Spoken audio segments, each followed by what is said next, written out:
Hello everyone, and welcome back to MyGM and WWE 2K24. We are here for week 13 of Season 2, the final episode prior to the Fastlane premium live event, pay-per-view, whatever you call them. And we've got a promise to fulfill this week. It's going to be Dakota Kai getting a little GM interference over Josie Jane, who, contract is going to expire pretty soon anyway. My wrist is cracking into the mic again. Probably won't be the last time. Is this what getting old is like? I say at 26. Opening match on the show. It's a triple threat between Dirty Dom, Chad Gable, and Cody Rhodes. Maybe this will get the feud to level 4. It'd be pretty cool if it did. But we got, people competing. Chad Gable's mainly there to just, mix things up, spice it up a little bit. Then we've got Tegan Nox versus Charlotte Flair in the mid-card one-on-one. Just two people who have got some pretty good momentum going, and they're going to go one-on-one. And then the main event, it's the final week on Nikki Cross's contract, and even with the double cost, I am going to go for it because I think the fans will get from resolving this level 4 rivalry will be good. So Nikki Cross and Rhea Ripley, they will conclude things here tonight in our main event. And then on the promo side of things, Io has the most stamina out of the people who are here, so she's going to do a little training promo. I did discover that her feud with Tegan is stale at the moment, and I hope that does not remain the case going into Fastlane. I hope that 2 weeks apart will be enough to resolve that issue. Caden Carter's going to cut a charity promo, and then a self-promo from Wes Lee. We're going to try and keep building up Wes Lee, see, where we can get him before we get him back in the ring. Really taking advantage of that 5 mic skill that we've got for 2 more shows after this one. And for the power cards, not really a lot to do fancy-wise. I guess I'll get NXT back with the 2-bit arena, because they hit me with the double cost, and I don't appreciate that. So we'll take care of that. And then I believe that is going to do it for all the pre-show stuff. So we will confirm the book and jump into WCW as they put the WCW World title on the line.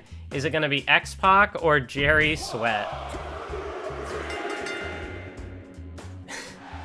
I don't know. I don't know what I'm supposed to say to that, folks. 3.5 stars. We have another show that has an enhancement talent as the world champion. So I guess they've really made a star out of Jerry Sweat. AJ... Oh, I guess Harley Race's contract expired, because AJ went from having a level 3 feud with Harley Race to now a level 1 rivalry with Kit Wilson. So I guess that's unfortunate for them. Dexter Lumis, no popularity on a promo there. We're running this match back. And once again, Carmella and Shayna Baszler hold on to their women's tag team championships. Gigi Dolan, an ineffective call-out promo, which leads us to a WCW United States Championship main event. And Braun Breaker retains the championship in a 4-star main event matchup over Akira Tozawa. And now we're on to NXT. Wendy Chu retains her title yet again against Isla Dawn, and it was a 4-star amazing opener. Dusty Rhodes up 3 popularity on the self promo. Brutus Creed gets a win over Eric back in a non-title match. We'll see if he gets a rematch clause for the title in the coming weeks. Fallon Henley and Bayley in a tables match. The win goes to Fallon Henley this time. That is 4 stars. The feud is also at level 4. This tag feud sure is going. And then the main event is Sheamus and Montez Ford in an Iron Man match. and it's probably going to do pretty well. Sheamus gets the win, 4 stars. Yeah, because their feud is at level 4, but for all I know, their feud might be stale too. If you, like, put 2 people in the level 4 rivalry in the ring together, it seems like that might lead to the feud getting stale, even if it's been a few weeks. Blair Davenport gets the win over Zoe Stark. It got 3.5. I think they're still in a feud. That tag feud is at level 2 now. ECW World Champion Kyle Slickman continues his rivalry with Adrian Williams. So that's their big main event feud, even if it's in the mid-card. Ronda Rousey just continues to squash people as she wins the triple threat over Maxine and Tiffany. Cole Quinn up 3 on the self promo, so, you know, perhaps future ECW World Champion Cole Quinn in the making. And then a non-title triple threat here. And the win goes to Luke Gallows in a 4-star victory. And now we're on to the blue brand. 1, 2, ring the bell. The American Nightmare Cody Rhodes wins the opener, 3.5-star triple threat. And the feud with Dom is at level 4. So Fastlane is shaping up to be a really good show with a lot of feuds concluding. Wesley up 3 on the self promo, so he continues to slowly progress. Dakota Kai and Josie Jane, we already know it is Dakota Kai. Yeah, it's dull. It didn't really have to be anything fancy. Ooh, maybe I should have played my special promotion this week. It's fine. Caden Carter got us over 5,000 fans on the charity promo. Tegan Nox and Charlotte Flair one-on-one. The win goes to Charlotte, so the io contender for the women. You know, maybe that feud with Io could just conclude in a triple threat with Charlotte for the title. I don't think I'd be opposed to that. Io gets a +5 ring XP on her training promo as she gets ready for Fastlane, her big title defense coming up. And then Nikki Cross and Rhea Ripley in a steel cage. And it is Mommy who gets the win. 4.5-star classic. We're going to get a lot of fans from concluding that. Nikki Cross is gone. Rhea Ripley gets the victory. And, you know, it was a pretty competitive week with a lot of the other shows as well. So, I'll see what all my fan boost gets for SmackDown. But WCW had a 111 for +41,000. NXT at a 112 for +41,000. Probably a little bit more. ECW at a 109 for +42,000. And then SmackDown with a 108. But we got +46,000 between all the little different boosts that we had going on there. And yeah, we're up over 400,000 in our budget now, which is pretty cool. Yep, and as you can see, there are 2 shows who are running former enhancement talent now turned into superstars, I guess, as their world champions. But we still have a pretty solid lead over NXT. ECW not doing a lot to bridge that gap, so, you know, this year's GM, it might kind of be the same as the previous years insofar as once you get the lead and you're on top against the AI, they do not catch up. Select an opposing brand, reduce the length of one of their contracts by 1 week. Oh, Big E's contract will expire at the end of this week. Yeah, I'll have to see, because I feel like Josie Jane and Big E were already dropping down to 1 week, so I imagine that either went towards Chad Gable or Dakota Kai. I'll just have to try to remember which it was. Big E. I mean, my roster is already pretty full, honestly. But I would like to keep him on through the PLE. 5 weeks for 116K. I guess I could always trade him after the conclusion with the Priest feud if I'm not keeping him permanently. I think I might just use my contract authorization just to give it a couple. No, you know what? I'll talk figures. Opening offer. I don't want to lowball another 10 weeks end of the season. Not quite feeling all that. I'll just take the opening offer for 5 weeks.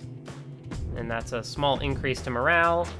I am not going to renew Josie's contract, which I think is pretty understandable. Power cards are more expensive. Hopefully none of them are valuable. Dakota Kai, small increase.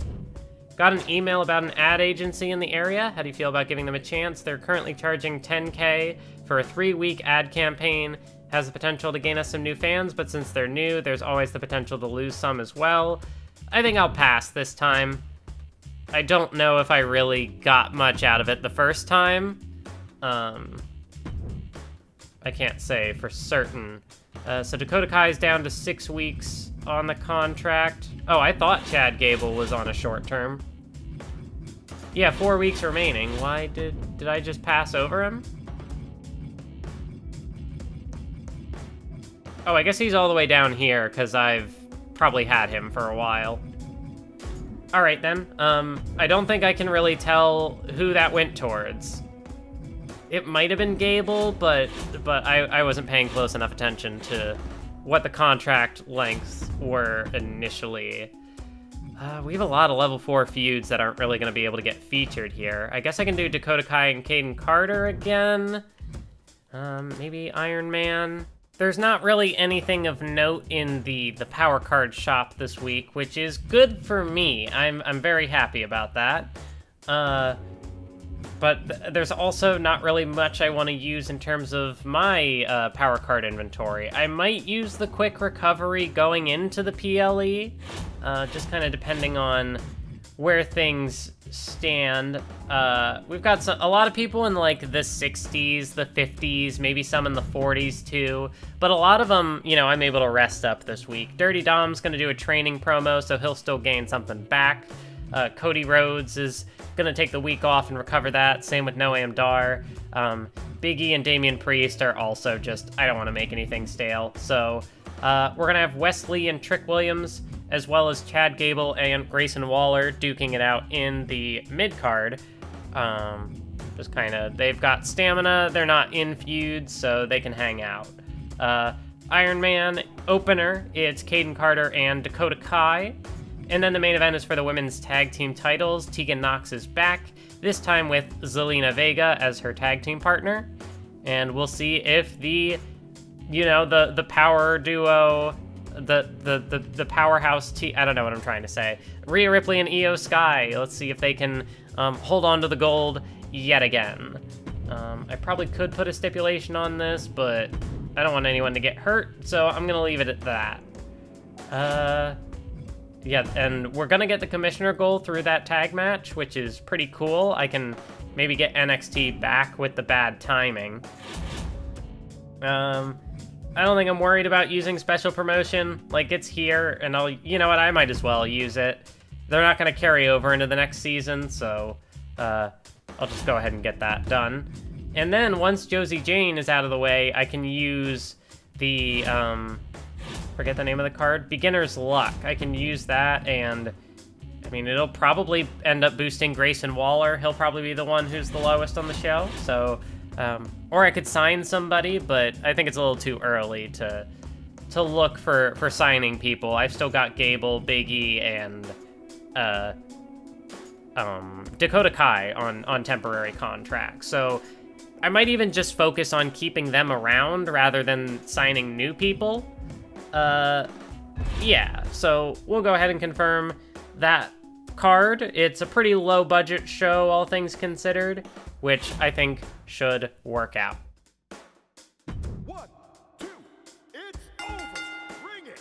Oh, we have a draw. The opening Iron Woman match ends in a draw, and it only got 3 stars, which is not what we'd love to see, but it's fine. Josie Jane got us $4,000 on the advertising, so that'll be the end of her. Chad Gable and Grayson Waller. The win goes to Chad Gable, and that's a new feud that I can potentially build. Charlotte Flair gets 6,750 fans for SmackDown on the charity promo. Very good work. Wesley and Trick Williams. The win goes to Wesley, so the momentum keeps on rolling. And, I mean, definitely probably going to get him into the mix for the IC title at some point. Dirty Dom gains 7 ring XP. I would like to hope that that's enough to get him to level 15. And then tag title main event, Tegan Nox and Zelina Vega take on the champs. And once again, Rhea and Io hold on to the gold. That's a new feud if I want to pursue that. But yeah, these two just do not want to drop the women's tag titles. It's kind of crazy. 1, 2, that's it. And from one tag team match to another, it is Joaquin Wilde and Tony D'Angelo who get the win over Ivar and Rude. Maxine Dupree doing very well on these charity promos. Mid-card tag, it is Adrian Williams and Cole Quinn who get the win over Kyle Slickman and JD McDonough, the current ECW champion and a former ECW champion. Shinsuke Nakamura and Luke Gallows. The win goes to Nakamura, and that got 3 stars. 3.5, I should say.